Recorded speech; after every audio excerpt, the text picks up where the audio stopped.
the young generation, like Prime Minister Trudeau, half of this cabinet, are actually young Nobel leaders of the world economy. So we penetrate the cabinets. The change is not just happening. The change can be shaped by us. We have to prepare for a more angry world. How to prepare? To take the necessary action to create a fairer world. I see the need for a great reset. So people assume we are just going back to the good old world which we had and everything will be normal again. This is, let's say, fiction. It will not happen. There is only one way this pandemic is going to go. It's going to get worse and worse and worse. Pay insufficient attention to the frightening scenario of a comprehensive cyber attack, which would bring to a complete halt to the power supply, transportation, hospital services, our society as a whole. The COVID-19 crisis would be seen in this respect as a small disturbance in comparison to a major cyber attack. The World Economic Forum, the elites, through their agencies of the United Nations, they seem to be. I'm not sure what the fixation is with 2030, the Agenda 2030. They've got their plans for changing the way we conduct ourselves on the planet, our lives. Ultimately, I think the elites of the world have looked around and they've decided that the way they'd like to structure our economy and society in the developed world, the Western world, is actually the Chinese model. But what they've never done is never, ever dared put that to the people in any ballot or in any manifesto. But that's the direction of travel. And it would appear to me, and it appeared some time ago, that the developments that are very close to fruition in artificial intelligence and robotics are so good, so good, that they feel they don't need 90% of us on the planet any longer to fulfill their needs. It's clear that we have a depopulation agenda around the vaccines, and it will be through repeated pandemics, wars and famines. And everything that they're arranging in the world is to ensure that we have plenty of wars. We've got a major conflict in Russia, in Ukraine, which could go global at any moment. We've got constant fear of a major engagement with China, possibly over Taiwan, and the Middle East is on fire. So it would be a fully global war. And obviously would be devastating for our people. And on top of that, again in lockstep, governments are making bizarre decisions and legislation, which is making it very, very difficult for our farmers to produce food. They're attacking fertilizer. They won't be able to afford to use that. That's going to have devastating effects on crop yields and food production. And then, of course, there'll be terrible death and destruction, and there will be conflict in the part of the world that's absolutely starving. Unless the people stand up, and we need to stand up together around the world, the people who are willing to stand up for the sake of our children and our grandchildren. I mean, the future for humanity is looking very dark. The 2030 Agenda is just the latest policy assault on our food production, on our agricultural systems. And they've gotten very bold about this. Just a few years ago, you had tons of world leaders, including John Kerry and others, saying that agriculture is responsible for 1/3 of global emissions. We're never going to be able to get to net zero unless we tackle this problem.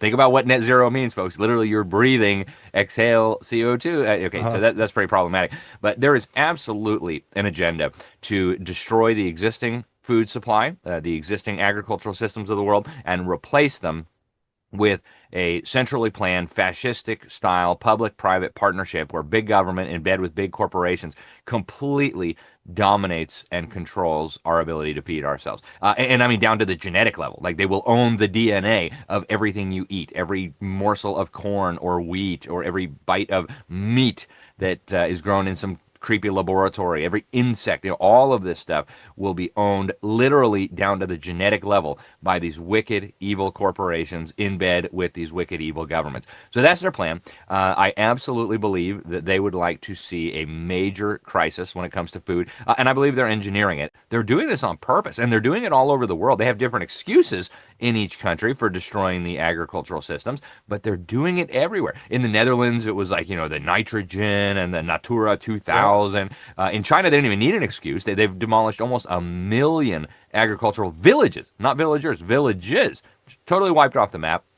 They didn't even need an excuse. They just said, hey, it's going to be more efficient. Get to your new apartment, slave. We already built it for you. If you don't like it, we'll kill you. And so this is happening around the world. And if you read the 2030 agenda, there's at least 4 or 5 of these 17 Sustainable Development Goals that have a direct impact on the ability of farmers and ranchers to produce the food that we need. So this is a very, very serious assault on humanity. I believe it goes back to what Henry Kissinger talked about in the National Security Memorandum 200, where he said we can use food as a weapon to depopulate the world. He said, the fact that all these third world people were having too many babies was a national security risk, so we're going to use food as a weapon to force population control on these populations. And I believe that's what they're doing. They understand that if they control our food and they control our energy, they've got us by the jugular. Parents don't want to watch their children starve. Parents don't want their children to freeze. And so they will do anything once we're in that vulnerable position to make it stop. So people be aware. Yeah. And in the UK, we've got the farmers' inheritance tax. It's been a major story for the current Labour government. And again, you can see what they're doing is they're just trying to put farmers out of business. And then BlackRock comes in and buys up all the land. The biggest one of the biggest farm landowners in the USA is Bill Gates. Is that correct? That is absolutely correct. And also Ted Turner, the nutty founder of CNN. I ran into him in Rio de Janeiro about 13 years ago and asked him about his nutty population control. He's very open. He thinks we need to get rid of 90% of the population, and he says it in public. These people are crazy. There's a reason they're buying up all the land, and it's not to feed you. Davos is not just a meeting. There are many meetings in the world. There are some very important success factors, which means that Davos is needed, particularly at this time. Because if you look at the big challenges in the world, like, let's say, the environmental threats, they can be resolved only if you bring business, governments, civil society, academia together. If I look at the governmental participation, there are over 100 governments who are represented by the head of state or the head of government or by very substantial ministerial delegations. If you look at the business community, we think that out of the 1,000 top global companies, about 70% will be represented in Davos by the top person. In the world of today, the global challenges, AIDS, poverty and so on, cannot be solved by business alone or by governments alone or by NGOs alone. What we need is cooperation, collaborative efforts. We have to join all together and to give our best. And that's what the World Economic Forum is about. We have to create the rules for globalization. Right. Globalization needs rules. It has to be... And who would make those rules and who will make sure those are observed? That's a big problem which we have in the world. We have a lack of global governance. Right. If we look at the UN, if we look at the G8, at the international organizations, they are not enough. We need more institutions to develop global rules. But I would add, those global rules should be not only be developed by governments, but by civil society. We are living in an empowered world today, and business has a role to play. Control of data might enable human elites to do something even more radical than just build digital dictatorships. By hacking organisms, elites may gain the power to re-engineer the future of life itself. Because once you can hack something, you can usually also engineer it. And if indeed we succeed in hacking and engineering life, this will be not just the greatest revolution in the history of humanity. This will be the greatest revolution in biology since the very beginning of life 4 billion years ago. For 4 billion years, nothing fundamental changed in the basic rules of the game of life. All of life, for 4 billion years, dinosaurs, amoebas, tomatoes, humans, all of life was subject to the laws of natural selection and to the laws of organic biochemistry. But this is now about to change. Science is replacing evolution by natural selection with evolution by intelligent design. Not the intelligent design of some god above the clouds, but our intelligent design and the intelligent design of our clouds, the IBM cloud, the Microsoft cloud. These are the new driving forces of evolution. Just imagine North Korea in 20 years when everybody has to wear a biometric bracelet which constantly monitors your blood pressure, your heart rate, your brain activity, 24 hours a day. You listen to a speech on the radio by the great leader, and they know what you actually feel. You can clap your hands and smile, but if you're angry, they know you'll be in the gulag tomorrow morning. So this is why we've said time and time again that digital identity is the thing that must be resisted at all costs. Humanity cannot allow itself to get to the point where the WHO or the tech giants that are working with them are sending you alerts that violate your human rights because they get to do whatever they want. They're a private company. And by the way, this is public health, and this is just how things are right now. And in future, the Know Your Customer banking guidelines will probably be updated with, unless this person is up to date on their public health requirements, they're not eligible to hold a bank account. They're not eligible to pay their bills. They're not eligible to have electricity. And we also conveniently installed that smart meter in your house as well. And because you missed your vaccination, we've been able to remotely disable that smart meter until you go and inject your kid with 200 shots.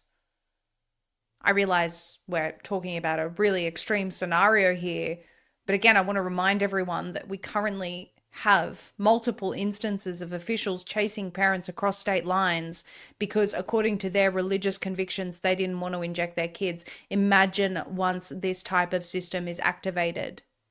And I say activated because the infrastructure is there. That's why they're pushing as hard as they are right now. They have the infrastructure. Now it's about rolling it out. And it's happening in various different stages and approaches in different countries. Like we said, in Australia, they started with the social media thing. Then in the UK, they just flat out said, no digital ID, you can't work. And that really was a shadow of what is coming to the whole world. And I've also said before, as someone who's been debanked for my opinions, that it is an incredibly uncomfortable experience, but I, at the time, had a few days to move my funds. Now, for people who have a mortgage and children and bills to pay, that is an incredibly inconvenient experience, but of course, they still have other options. Once something like this is in, there are no more options, because even though a bank may take you, your digital ID will prevent you from accessing it. The bank's computer will say, computer says no. Again, I'm describing a future scenario of the consequences that will come with something like this, but I'm not describing a future system. I have suspicions, I've had them for quite some time, that this system is ready to roll out. A couple of years ago, I've shared this story before. Someone that I know was notified by text message that if they didn't come in with their new identities to the bank, that they would have their account suspended. Lo and behold, their account was suspended. It was done via text message. And when that person went into the bank said, and asked the bank, is this about digital ID? The bank said, yes, this is. See, your license, even though we have your ID on file, your license has this number. This is a story out of Australia, by the way, 2 years ago. Your license has this number on the back that is going to be linked to your digital ID, and every single bank is doing it now. Just matter of fact, just said that. Now, we don't know exactly what that meant. They didn't clarify any further. The point is that the bank knew that they and other banks were preparing for digital ID. This is something that is well known now, and we're seeing it. We're seeing it across multiple Western nations. We're seeing it rising in the US. And my final message is that this particular agenda, that one being digital ID, must be opposed at all costs. It doesn't matter what else is going on. This is the number one issue, because if digital ID is implemented, then all of the other issues going on in the world become impossible to discuss. Let me explain. In the UK right now, a lot of people are voicing their disdain about mass immigration. They're going to prison. Once a digital ID, okay, just say you serve your 6 months in prison and then you get out, which is abhorrent, by the way, that people are going to jail for their speech, but just stick with me here. You serve your 6 months, you get out, and then you can go back to doing whatever you do in society. If a digital ID was in place, not only would that person have to serve their time in prison, but they could have hardwired into their digital record a set of requirements or items or behaviors that they have to comply with in order to remain out of prison. And if they don't check those boxes digitally, whether it be get this latest vaccine, whether it be you can't say anything mean on the internet anymore, whatever the case may be, if they don't comply with those digital check boxes, they could go back. So digital ID is absolutely the biggest battle that humanity has ever faced. During the time of COVID, you still had the option to say, well, I'm not going to go to this employer. I'm going to go to this employer instead.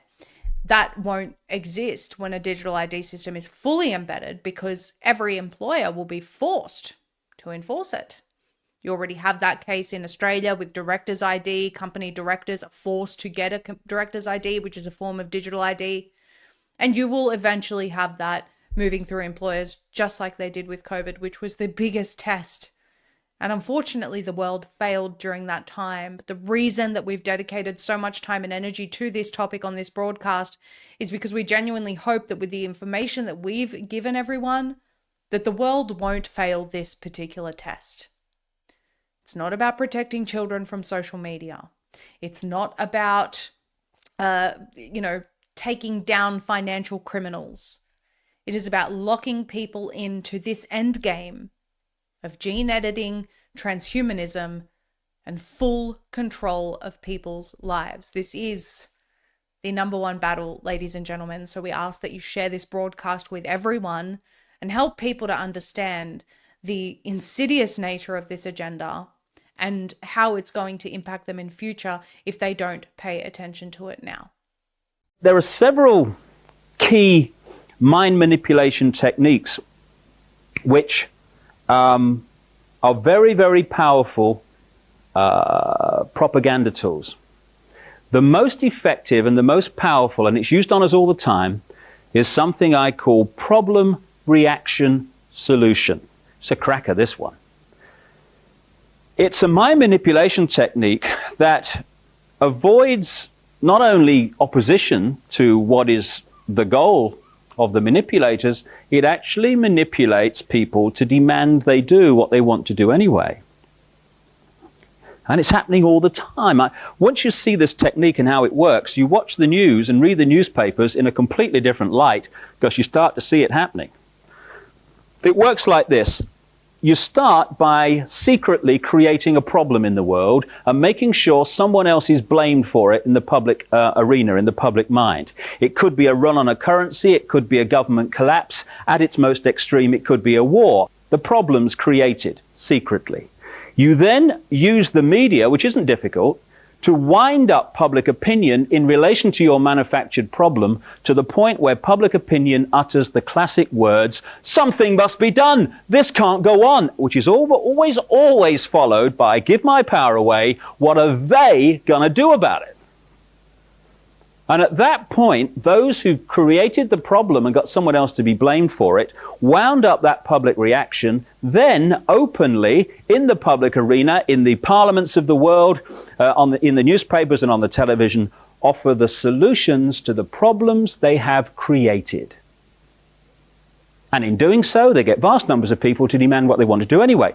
For instance, if you want more cameras in the streets, crikey, they're going up all over the place in Britain. If you want more cameras in the streets, you want a more armed police force, you want more authoritarian laws, greater erosions of freedom, and you want the public to demand you do it, then get the public frightened of crime.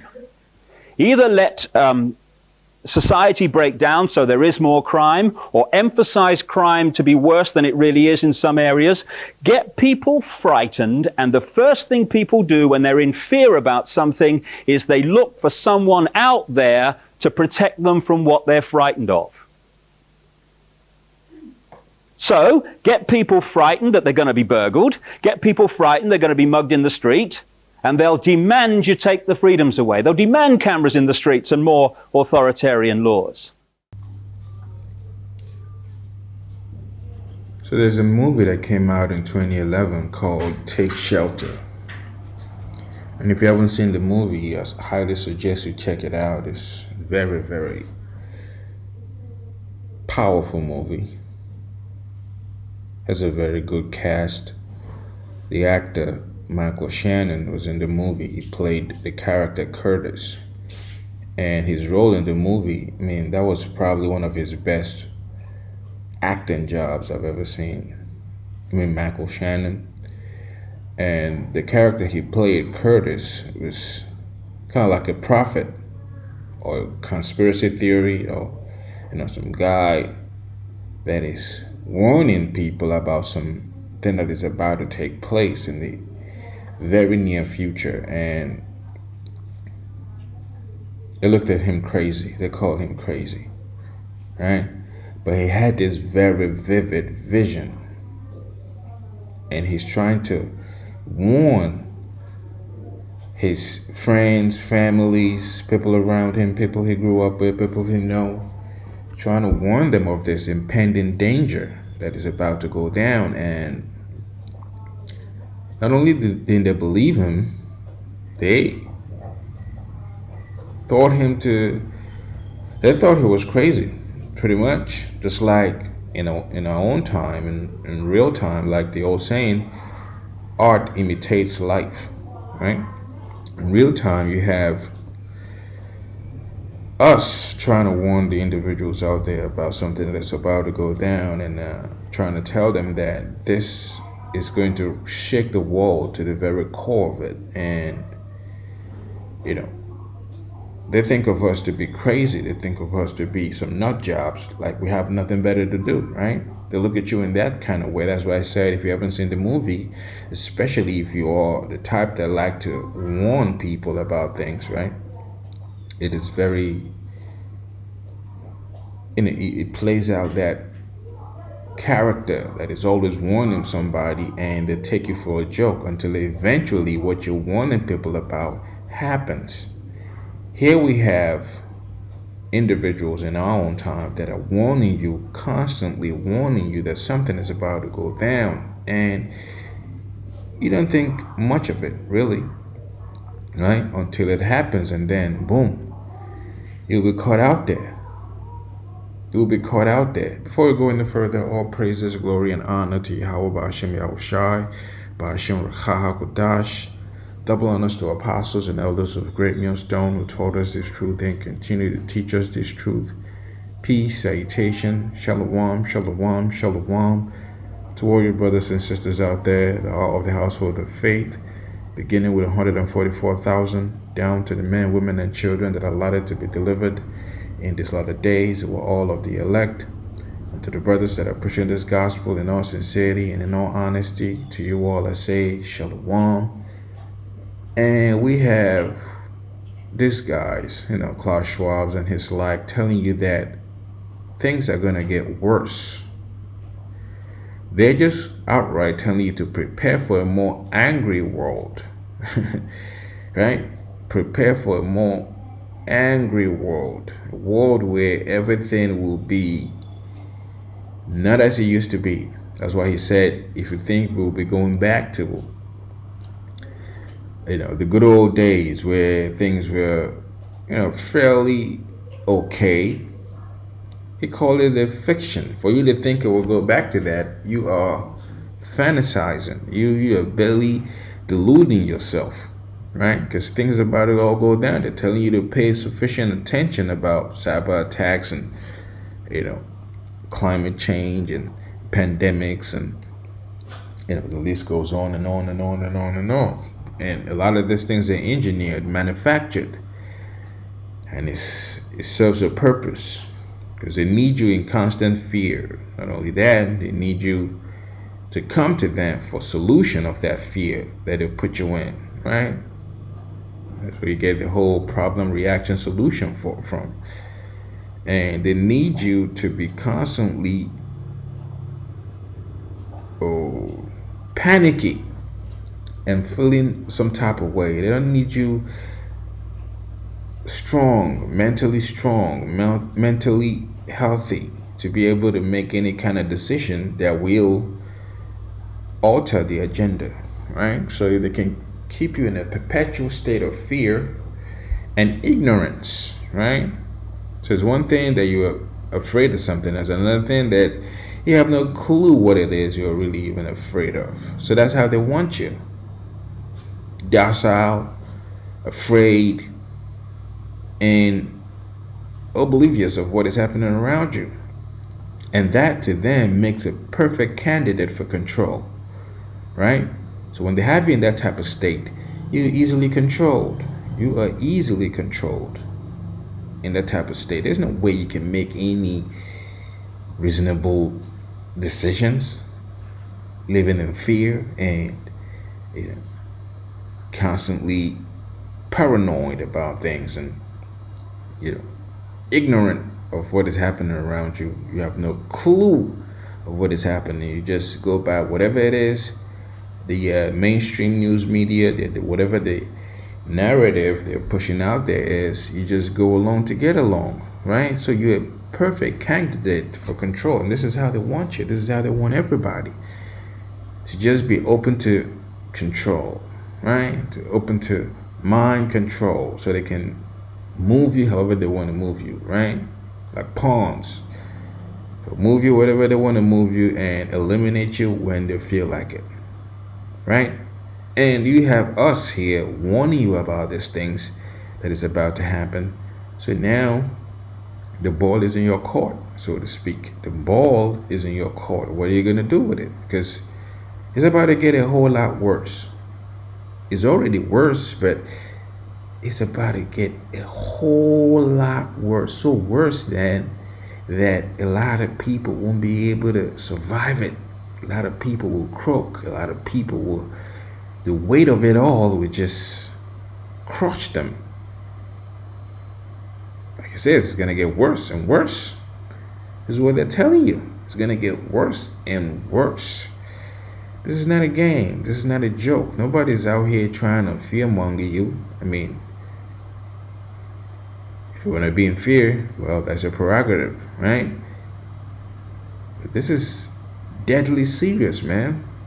Deadly serious. We're about to have events after events. We're about to have witness things beyond our imaginations, things you cannot even begin to comprehend of how evil and diabolical the law is going to feel to you, how eerie it's going to feel to you, right?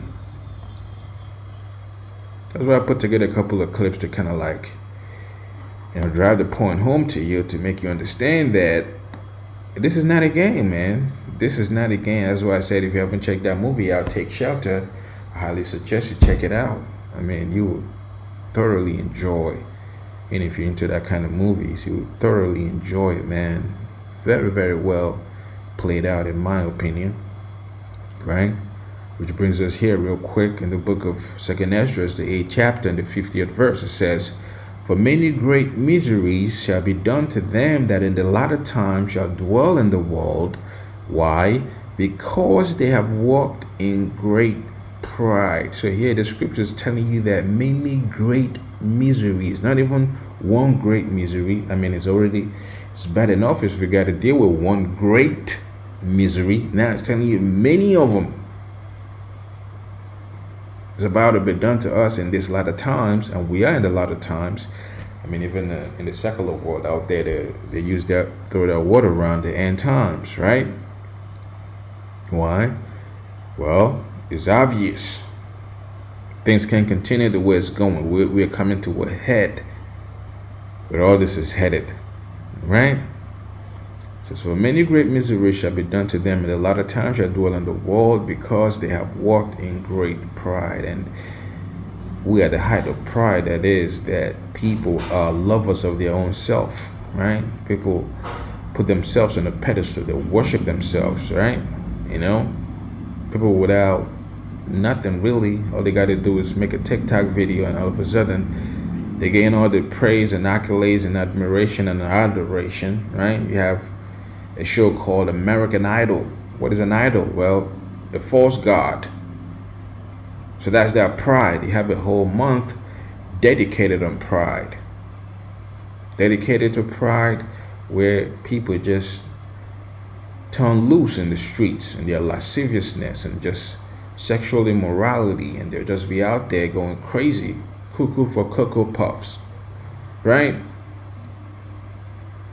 So that's what the scripture is saying. Because of your pride, this is why this great miseries is about to come down upon the whole earth. And it will rock the earth to the very core. It will shake your core beliefs. A lot of people that believe in some modern day Christianity, right? Oh, God is all love, and you know, all of that craziness. It will shake that belief to the very core of you, because you have not known misery the way you're about to know it. You know, great miseries is about to get up close and personal with you. So, but understand thou for thyself, and seek out the glory for such as be like unto thee. So this is what you're commanded to do. So understand these times for yourself. Understand what is about to go down for yourself, and seek out the glory for such as be like unto thee. So now here you are trying to warn family members because of the love you have for them, right? Friends and, you know, well-wishers and what have yous out there, right? People you went to high school with, people you went to college with. They're trying to enlighten them of, you know, things that are happening, things that will happen, and they look at you crazy. Well, the scripture is saying, don't concern yourself with those people. Yeah, you love them, right? Of course, you know, they're your families, they're your friends, they're your whatevers, your significant others, right? But these are not the people you're supposed to be seeking out. You should seek people that are like-minded like you, people that think exactly like you, people that have the same vision as you, people that understand what is going on as you. In the scriptures, they are known as the elect. That's what they are known as, the people that have this similar type of mindset in them, the similar type of spirit of understanding in them, right? So these are the ones who are supposed to be seeking out. These are the ones who are supposed to be congregating with, so to speak, right? Not the people in the world. No matter how close you are to them, no matter how related you are to them, at the end of the day, they are just born in vain. That's what it is. And they will all perish in the most horrific ways. You wouldn't even. That's why right now you have to have that mental fortitude, because the things you're about to see, the way you're about to lose people are about to die at an alarming rate, and the way you lose them, that will really shake you to the core. You see?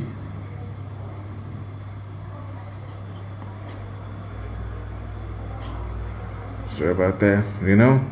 So you better prepare your mind for all of these happenings.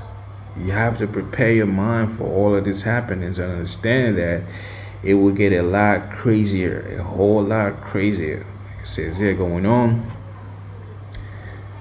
It says, for unto you is paradise open, the tree of life is planted, the time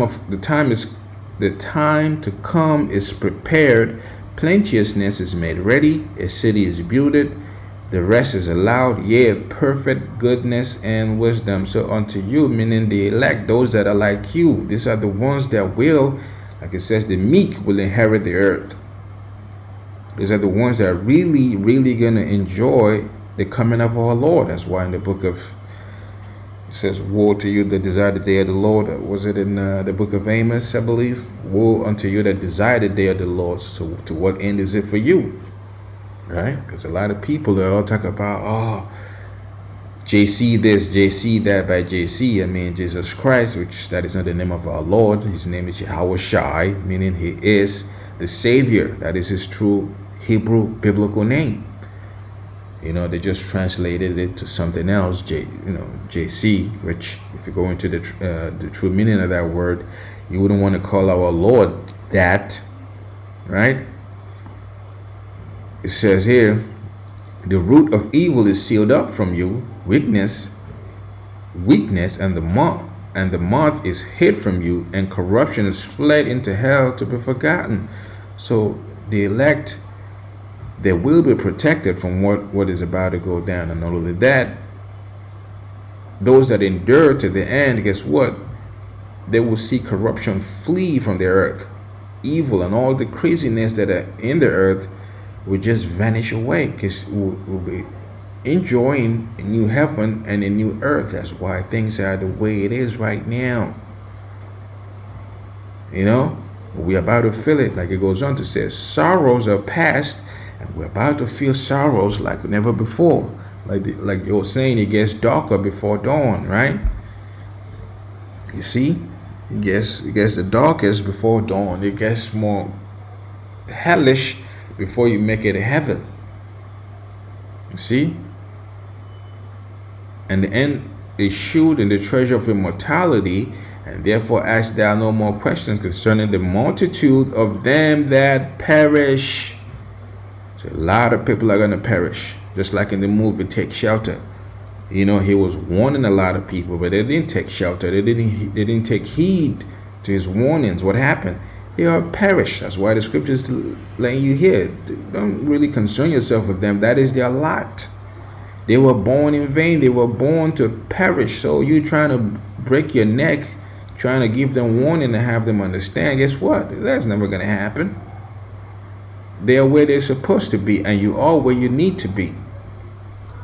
56th verse. It said, for when they had taken liberty, they despised the Most High, thought scorn of his laws, and forsook his righteous ways. You see? So that's why what is about to happen to you is about to happen to you. By you, I mean those that despise the Most High and thought scorn of his laws and forsook his ways. You're about to feel this great miseries that it talks about in the 50th verse, to the very core of it. You know, you feel it like nothing you've ever felt before. It's about to get crazy, man. It is about to get crazy. This is the book of Daniel, the 12th chapter, in the first verse. It says, and at that time shall Michael stand up, the great prince, which standeth for the children of thy people, and there shall be a time of trouble, such as never was since there was a nation, even to that same time. And at that time that people shall be delivered, every one that shall be found written in the book. So the scriptures here, like it says here, the time of the end. So the scriptures letting you know that the time of the end, which you are currently in, is just going to get incrementally crazier as time progresses, right? So it's letting you know that the time we're about to face, never in existence of humanity has there been any time like that. So can you imagine that? Not even World War I, not even World War II, not even the time of Noah, where the whole earth was flooded. Only 8 people made it alive, and the animals that were saved from that. Everything else perished. So think about that. Think about it. Take a time, whatever time you need, to think about that. What it means. What we're about to go through. We're about to go through a time of trouble that was never since the history of mankind, since the history of earth. We're about to go through that. Think about that, man. truly and honestly think about that. It's going to get really crazy. That's why you have these guys telling you that it's about to get worse. It's going to get worse. Prepare for an angrier world. It's about to go topsy-turvy like you've never seen before. See? This brings us here in the book of Jeremiah, the 30th chapter, and the 5th verse. It says, Thus saith the Lord, Yahweh Bashem Yahushai, we have heard a voice of trembling, of fear, and not of peace. It says, Ask ye now, and see whether a man do travail with child. Wherefore do I see every man with his hands on his loins, as of a woman in travail, and all faces are turned into paleness. So right here is telling you that we have had a voice of trembling, of fear, and not of peace. So if you think that if they're feeding you that slop about peace and safety, safe and effective, guess what? They're lying to you. We're about to witness some horrific times. Horrific time. I mean, words won't even begin to explain the kind of crazy, like we just read in the book of Daniel, the 12th chapter, how crazy it's going to get. Nothing in the history of mankind can compare to what we're about to see, what we're about to go through. Marinate on that, right? Ask ye now, and see whether a man that travail with child. Wherefore do I see every man with hands on his loins? So even men are going to be like bitches. Excuse my French, right? You're going to be like women. Not only a woman, but a woman that is going through labor pains. That's how men are going to be like. That's how crazy it's going to get. You see a man who look like he's going through labor pains, because what he's going through, what he's witnessing happen on the planet, has him all shook up to the point where his water broke. His water broke. Now he's going through labor pains, man. Right? That's what it's saying here. Whether a man that travail with child, like he going through labor pains as a man, what kind of look is that? That's not a good look. So wherefore do I say every man with his hands on his loins, as a woman in travail, and all faces are turned into paleness. Right? I know, like you get like that scared me white. You know, you go turn pale of all the craziness you're going through, right? Something like that. It says, alas, for that day is great, so that none is like it. It is even the time of Jacob's trouble, but he shall be saved out of it. Just think upon the words of Klaus Schwab and the WHO director, Tedros. What did he say? He's going to get worse and worse, and prepare for a more angry world. Man.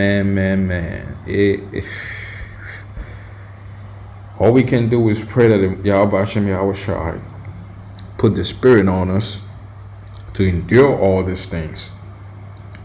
Because man, it's going to get crazy. It is going to get crazy. For it shall come to pass in that day, said the Lord of hosts, that I will break his yoke from off thy neck, and will burst thy bonds, and strangers shall no more serve themselves of him. Going into Jacob, going into the true biblical Israelites that are in captivity in all the land that have been put to shame, right? But they shall serve the Lord their God, possessive pronoun, and David their king, whom I will raise up unto them. He goes on to say, therefore fear thou not, O my servant Jacob. You see? So with all the hell that is going to be breaking loose, with all the craziness, the chaos, the lawlessness, the anarchism, totalitarian, dystopian world that we're going to be facing shortly, well, the scripture is telling you right now, fear thou not, O my servant Jacob. Meaning the whole true biblical Israelite, not just the Israelite, the elect. Right? 144,000 down to the men, women, and children that are allotted to be delivered in these latter days. These are the ones that are not supposed to be afraid. Said the Lord, why? Neither be dismayed, O Israel, for lo, I will save thee from afar, and thy seed from the land of their captivity. And Jacob shall return, and shall be in rest, and be quiet, and none shall make him afraid.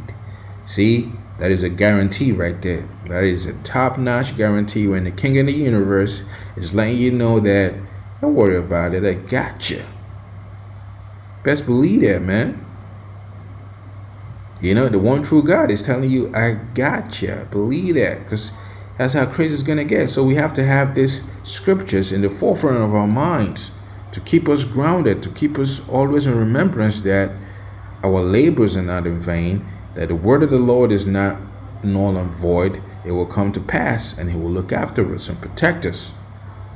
Like it goes on to say in the 11th verse, for I am with thee, said the Lord, Yahweh Hashem Yahushai, to save thee, though I make a full end of all the nations where they have scattered thee, yet will I not make a full end of thee. But I will protect thee in measure, and will not leave thee altogether unpunished. So letting you know that we will go through it too, right? We will go through it, but, you know, we'll come out of it unscathed, so to speak. We'll make it through by the power and spirit of Yahweh Hashem Yahushai. That is our hope. That is our hope, right? So the book of Matthew, the 24th chapter, says perilous times, right? We're about to go through some perilous times, like it says here. When ye therefore shall see the abomination of desolation spoken of by Daniel the prophet, well, we just read Daniel the prophet, stand in the holy place, whoso readeth, let him understand. Then let them, going into back in 69 to 70 AD, when Jerusalem was besieged by the Roman armies, right? And guess what? It's going to happen again in this modern age. It's going to happen again, and even in a more nasty fashion. Then let them which be in Judea flee to the mountains, and let him which is in the housetop not come down to take anything out of his house. In other words, you have to be like pilgrims, man, ready to move at any given moment. Just like in the movie Heat, I believe, with was it Heat? With Al Pacino and Robert De Niro is telling him he should be able to leave everything and move in 30 seconds flat. I think it's Heat. I believe it's Heat, right? You know, one is a detective, another one is a bank robber, you know. So De Niro is telling him he should be ready to leave everything in 30 seconds flat. Well, that's how we're going to be in these times, man. You can't let anything, you know, anchor you in place. You have to move, man. When you got to move, you got to move. You see, that's what it's letting you know here. Let him which is in the field return back to his, let him which is in the field return back to his clothes. Neither let him, right? Neither let him which is in the field, you can't say, oh, let me go and take this and let me go back to my house, and, you know, man, just keep moving. Just keep moving. And woe unto them that are with child, unto them that give suck in those days. Can you imagine when all hell break loose? Some women out there have babies in their wombs, and newly born babies. Man, can you imagine? Can you just friggin' imagine how crazy it would be for people like that? But pray ye that your flight be not in the winter, neither on the Sabbath day. We are in the winter, right? So for then shall be great tribulation, such as was not since the beginning of the world to this time, no, nor ever shall be. Here it is in the New Testament. It's telling you the same thing that was told to you in the Old Testament by the prophet Daniel. You see? We're about to go through some times that we've never ever witnessed before. Just imagine that, man. So when you hear this guy telling you it's about to get a lot worse, well, they actually mean that. They mean that it's going to get a whole lot worse. Take heed. It goes on to say, and except those days shall be shortened, there should be no flesh be saved. But for the elect's sake, those days shall be shortened. So for the elect's sake, you know, these days will be shortened, because imagine going through all this hell and it continues and continues and continues. Man, we'll all be X'd out. All of us. So it's, man, highly advisable for us to take caution or warning in these days, man. And hopefully you've been edified by this. And I say all praises, glory, and honor to Yahweh Hashem Yahushai, Hashem Rekah HaKodash. Double honors to apostles and elders of Great Millstone. See you next time, Lord willing. Shalom. Shalom.